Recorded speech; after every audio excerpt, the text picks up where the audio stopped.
தென்னாடுடைய சிவனே போற்றி, எந்நாட்டவர்க்கும் இறைவா போற்றி.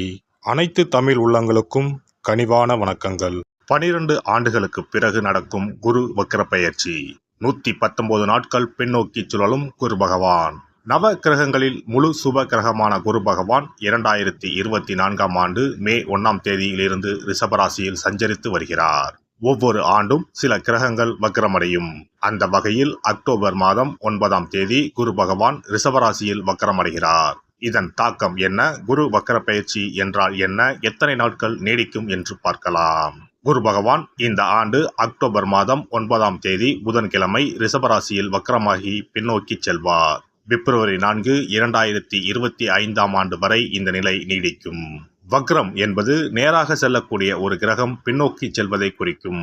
ரிஷபராசியில் சஞ்சரிக்கும் குரு பகவான் அடுத்து மிதுன ராசிக்கு செல்லாமல் பின்னோக்கி ரிஷபத்தில் ரோகிணி மற்றும் கிருத்திகை நட்சத்திரத்தில் சுழல்வது குரு வக்ர பெயர்ச்சியை குறிக்கும்.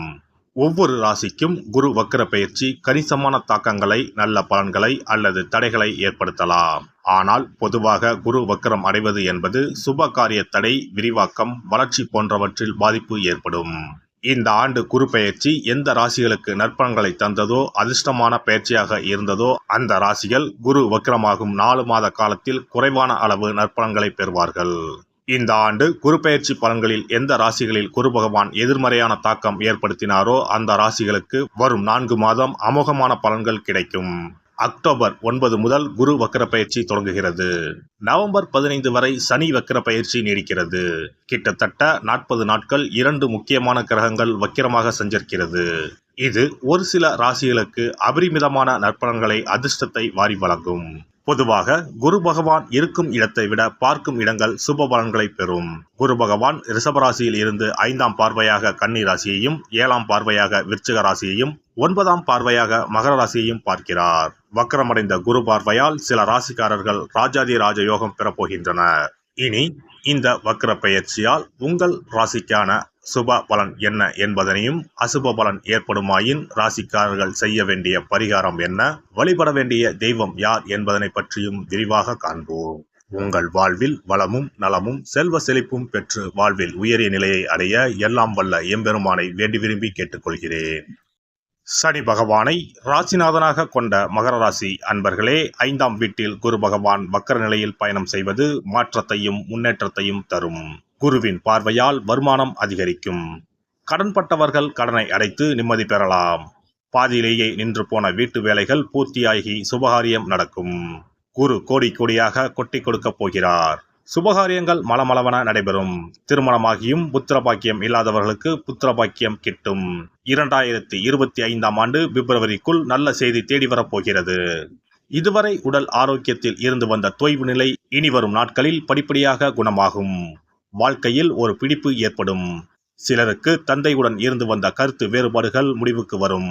தந்தையின் உடல் ஆரோக்கியத்தில் இருந்து வந்த தொய்வு நிலை கூட படிப்படியாக குணமாகும். சிலருக்கு பூர்வீக சொத்து விஷயங்களில் இருந்து வந்த பிரச்சனைகள் முடிவுக்கு வரும்.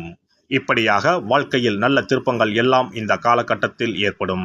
சண்டை போட்டு சென்ற குடும்ப உறுப்பினர் சிரித்து கொண்டே வந்து மீண்டும் குடும்பத்துடன் இணைவார். வெளிநாடு சென்று குடும்பத்தை விட்டு பிரிந்திருந்த அன்பர்கள் கூட இனி வரும் நாட்களில் மீண்டும் குடும்பத்துடன் இணைவார்கள். ஆடம்பர பொருட்களை வாங்கி மகிழ்வீர்கள். சிலருக்கு பழைய கடன்கள் அடைபடும். கொடுத்த கடனை சாமர்த்தியமாக பேசி வசூல் செய்வீர்கள்.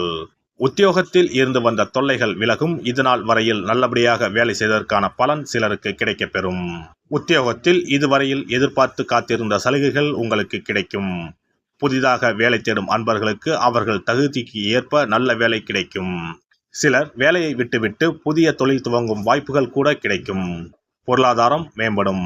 பணம் பல வழிகளில் வந்து சேரும். வீடு, வாகனம், நிலம் போன்ற சொத்துக்களை வாங்கி மகிழ்வீர்கள். செய்ய தவறிய நல்ல விஷயங்கள் எல்லாம் இந்த காலகட்டத்தில் நல்லபடியாக நிறைவேறும். தொழில் வியாபாரத்தில் இருந்து வந்த போட்டிகள், பொறாமைகள் ஒரு முடிவுக்கு வரும். பல இடங்களில் கிளைகளை துவங்கவும் வாய்ப்புகள் உள்ளன. சிலர் தங்கள் தொழில் அல்லது வியாபாரத்தில் அந்நிய முதலீடுகளை ஈர்க்கவும் வழிவகை பிறக்கும். புதிய நல்ல கூட்டாளிகளை பெறவும் இடம் உண்டு. மொத்தத்தில் இந்த காலகட்டத்தில் தொழில் ரீதியாக நல்ல முன்னேற்றத்தை நீங்கள் பெறுவீர்கள். 7.5 சனியின் தாக்கம் இருப்பதால் முடிந்த வரையில் யூக வணிகத்தில் அதிக கவனம் தேவை. அதுபோல முடிந்த வரையில் கடன் கொடுப்பதை தவிருங்கள். அரசியல்வாதிகள் இழந்த செல்வாக்கை மீண்டும் போராடி பெற்று விடுவீர்கள். எனினும் உங்களது பேச்சில் மட்டும் எப்போதும் கூடுதல் கவனம் இருக்க வேண்டும். விவசாயிகளுக்கு அதிக அலைச்சல் மற்றும் சோர்வு ஏற்பட்டாலும் கூட தங்களது உழைப்பினால் இறுதியில் முன்னேறுவார்கள். கலைஞர்களுக்கு நல்ல வாய்ப்புகள் கிடைக்கப்பெறும். சிலர் வெளிநாடுகளுக்கு சென்று தங்கள் கலை நிகழ்ச்சிகளை மேற்கொள்ள வழிவகை பிறக்கும். பெண்கள் புதிய ஆடை ஆபரணங்களை வாங்கி மகிழ்வீர்கள். திருமணம் போன்ற சுபகாரிய பேச்சுவார்த்தைகள் கூட இறுதியில் மகிழ்ச்சி தரும்.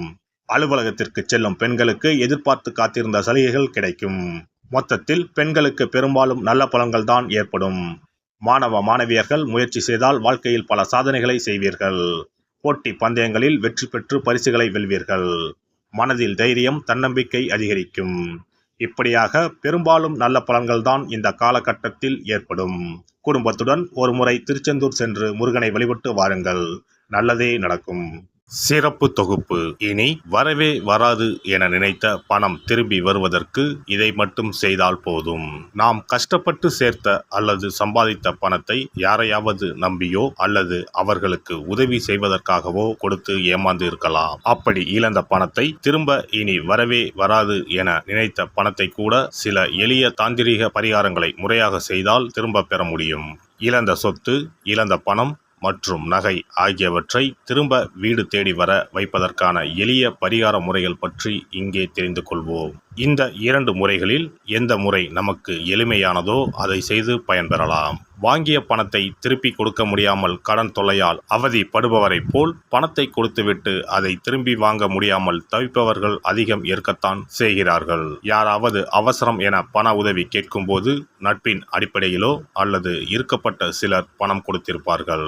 ஆனால் பணம் வாங்கிய நபரோ அந்த பணத்தை திருப்பி தராமல் இழுத்தடிக்கலாம். பணம் தர வேண்டிய நபருக்கு சூழ்நிலை காரணமாக பணம் வராமல் உங்களுக்கு திருப்பி தர முடியாமல் இருக்கலாம். அல்லது அந்த நபர் பணத்தை திருப்பி தரும் எண்ணமே இல்லாமல் இருக்கலாம். நீங்களும் பல முறை பணத்தை கேட்டு சலித்துவிட்டு இனி அந்த பணம் நமக்கு வரவே வராது என நினைத்து பணத்தை திருப்பி வாங்குவதற்கான முயற்சியை கூட கைவிட்டிருக்கலாம். இப்படி கொடுத்த பணம் திரும்பி வரவே வராது என நினைத்த பணத்தை உங்களிடம் பணம் வாங்கிய நபரே மனம் மாறி அவராக வந்து உங்களிடம் திருப்பி தருவதற்கு சில எளிய முறைகளை வீட்டிலேயே செய்தால் போதும்.